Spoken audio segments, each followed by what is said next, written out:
സിജു അങ്ങനെ പ്രത്യേകിച്ച് പറഞ്ഞതിനുള്ള സമയം അവന് കിട്ടിയില്ല.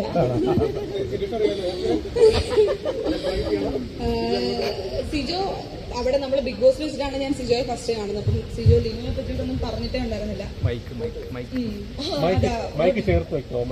കേൾക്കുന്നില്ലേ?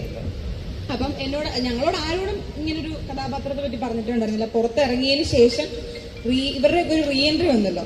അപ്പൊ ശരണ്യേച്ചി എങ്ങാണ്ടാണ് പറഞ്ഞത്, നിന്റെ പെണ്ണ് കാണാൻ അടിപൊളിയാ. അപ്പൊ ഞാൻ നിനക്കും പെണ്ണോ? അങ്ങനെയാണ് നമ്മളിങ്ങനെ ഈ കുട്ടിയുടെ കാര്യമൊക്കെ അറിയുന്നത്. പുറത്തിറങ്ങിയതിന് ശേഷം ലിനുവിനെ കണ്ടു.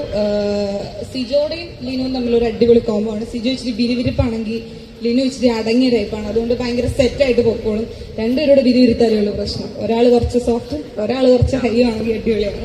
അപ്പൊ ഇവരുടെ കോമ്പോ ആയിട്ട് അടിപൊളിയാണ്. കുറെ വർഷം അടിപൊളിയായിട്ട് ഹാപ്പി ആയിട്ട് സൂപ്പറായിട്ട് ജീവിക്കട്ടെ. ഇവന്റെ കയ്യിലിരിപ്പിന് ഇവിടെ തെല്ലുകൊല്ലാതിരിക്കട്ടെ. ഓക്കെ.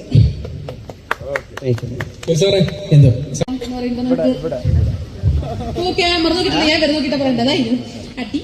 അപ്പൊ വളരെ സന്തോഷമുണ്ട് ഇങ്ങനൊരു നിമിഷത്തിൽ പങ്കെടുക്കാൻ പറ്റിയതും. ഇപ്പൊ ബിഗ് ബോസിലൂടെ എനിക്കൊരു ബ്രദറിന് കിട്ടിയെന്ന് പറയുമ്പോൾ 2 ബ്രദറാണ് കിട്ടിയത്. ഒന്ന് സായി ചേട്ടൻ, ഒന്ന് സിജോ ചേട്ടൻ. ഇപ്പൊ 2 ചേച്ചിമാരെ കിട്ടിയിരിക്കുന്നു. ചേച്ചിമാര് കുറെ ഉണ്ട്. അപ്പൊ നിങ്ങൾ പറയുന്നു ഇപ്പോ ആങ്ങളമാരാണോ കേരളത്തില്, അതുപോലെ ഏട്ടത്തിമാരാണോ എന്നൊക്കെ വിചാരിക്കും. പക്ഷെ അങ്ങനെയല്ല.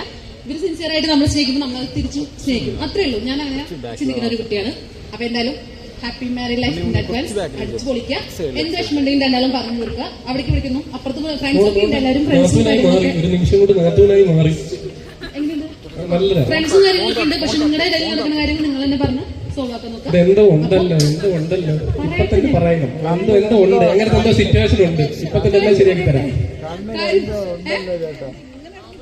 ഞാൻ ഉപദേശിക്കട്ടെ? അതെ, ഞാൻ ഉപദേശിച്ചിട്ട് അതൊന്നും ഉപദേശിച്ച ഇപ്പൊ എന്തെങ്കിലും സിറ്റുവേഷൻ ഉണ്ടായോ രണ്ടുപേരോട് നിൽക്കുവാണ്, എന്തായാലും ഒരു പാട്ട് പാടണം. ഓക്കെ, അവരൊന്നും ഉപദേശിക്കണം. നമ്മളാരും ഇവരെ ഇടയിൽ കയറി വരരുത്. ഇവരെന്നെ പറ്റും ഇല്ല ചേച്ചിയാണല്ലോ വേണ്ടേ.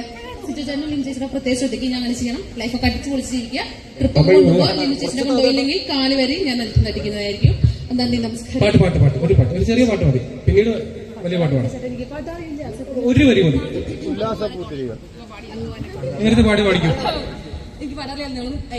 ഒരു വരി മതി. അവസാനം കുത്തി തരുമോ? പാട്ട് പാടാൻ എനിക്കൊന്നും അറിയില്ല ചേച്ചി.